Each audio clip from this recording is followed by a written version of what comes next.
Este é o Conversas Cruzadas aqui na TV Com e os riscos da cirurgia plástica, quando ela é encaminhada, de que forma, quando ela deve ser encaminhada, quando deve haver o procedimento, o que é mais procurado, é a questão da prótese, do implante de prótese de silicone, e esse é o nosso assunto hoje.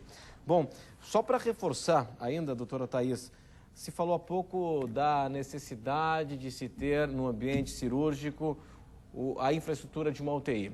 E no caso da jornalista Lanusse, né, que faleceu no Distrito Federal, comentou-se de que, no caso, ela faleceu porque não havia um suporte de UTI, enfim. Quando isso é fato, quando isso é lenda? Então, na verdade, o que a gente precisa ter é o suporte que a gente tem numa UTI. Então, na sala de cirurgia, a gente precisa ter monitorização, a gente precisa ter drogas, a gente precisa ter ventilação mecânica, né? O médico anestesiologista que sabe lidar muito bem com a hemodinâmica. Então, a sala de cirurgia ela tem que estar totalmente equipada para atender uma intercorrência. E a parte cirúrgica também. Se tiver necessidade de uma intervenção, né, que como a gente comentou, que como cirurgião plástico tem uma formação de cirurgia geral, você pode precisar de um procedimento que não seja de cirurgia plástica para tratar uma complicação. Então, que aquele ambiente cirúrgico tenha todo aquele material disponível para tratar uma intercorrência. Não necessariamente que você tenha uma UTI naquele estabelecimento. Então, isso que foi comentado, na verdade, a gente não tem nenhuma orientação, nenhuma resolução que obrigue a presença de uma UTI. Mas a gente precisa de um centro cirúrgico, acho que tu pode até ler uma parte da resolução que fala isso, que tem um ambiente monitorizado. E tem que ter essa organização. Se precisar, por acaso, algum paciente complicou, você estabilizou o paciente no centro cirúrgico. Porque o centro cirúrgico, diferente da UTI, ele não é feito para manter o paciente grave internado. É para ter a rotatividade. Opera, sai outro, entra outro. O paciente grave, ele vai ficar internado numa UTI. Que daí ele vai receber toda aquela monitorização que ele estava tendo no centro cirúrgico na UTI. Né? Então, é necessário que você tenha uma organização uma UTI móvel para transportar esse paciente e ter já a UTI referendada. Você tem que já ter tudo isso organizado antes. Mas se acontece uma intercorrência no hospital, a coisa fica mais fácil, né? O deslocamento, né, é mais fácil do que chamar uma ambulância, né? Sempre a estrutura hospitalar, ela oferece mais recursos. Quando se fala em procedimento cirúrgico, o ideal é que entenda-se como procedimento cirúrgico em um hospital. Como disse o doutor Smith há pouco, a cirurgia plástica é uma cirurgia plástica, é uma intervenção cirúrgica, né? É um procedimento médico de intervenção cirúrgica, né? E o ideal, estou provocando aqui, né? O ideal é que se faça isso num hospital ou não? Não necessariamente. Não, chama ambulância.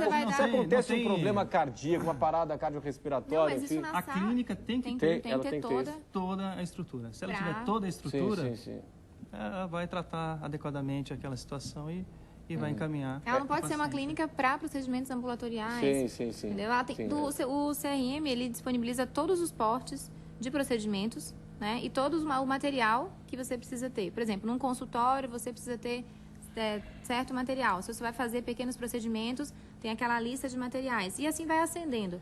Então, é um porte já grande, uma cirurgia plástica. Então, por isso, ele tem que ter todos esses materiais. Para reanimação, para manutenção do paciente, para disponibilização de hemoderivados, se for o caso, entendeu? Então, a clínica tem que ter todo esse aparato para garantir a estabilização, a saúde do paciente. Então, se ela tem esse aparato, não importa se ela seja clínica, se ela seja hospital. Nós operamos num hospital, mas não estou defendendo, né, um lado ou outro. Não precisa ser hospital. Se ela se enquadrar, né, nesses pré-requisitos, ela está habilitada. O que a gente critica é fazer um procedimento cirúrgico num consultório. Às vezes, esses que vendem a cirurgia, principalmente a lipoaspiração, como uma coisa banal. Doutor, eu fui lá, é ótimo, ele não pega nem veia. Nem a veia. Não tem uma monitorização. Daí doeu, daí eu fiquei lá e tal, daí não consegui terminar porque doeu muito, mas assim, ele nem pegou minha veia. Então ele vende o procedimento, daí banaliza mesmo. Vende o procedimento como se o procedimento fosse assim, não vou nem pegar a sua veia. É tão simples. É tão simples que eu não estou nem pegando a sua veia. É justamente ao contrário, né?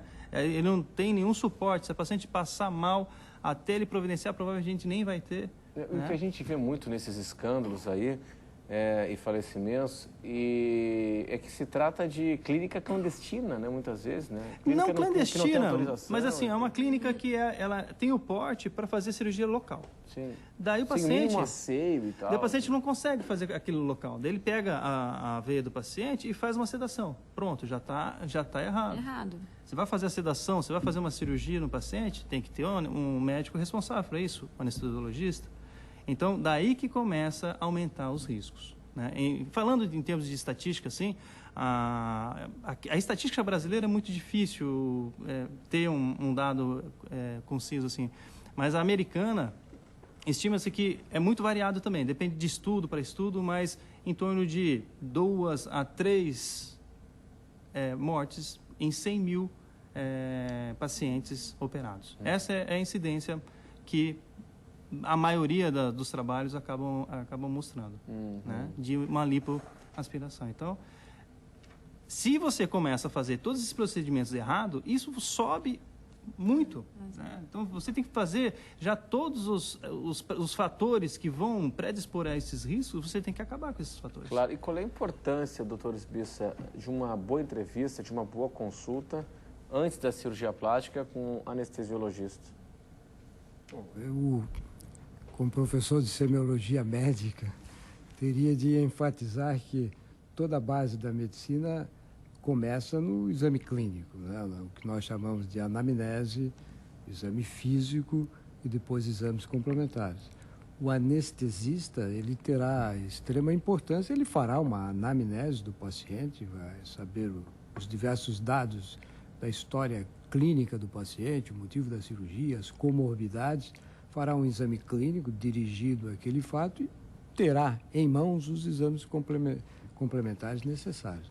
Isso é fundamental em qualquer ato médico, inclusive na anestesiologia. O que já se viu.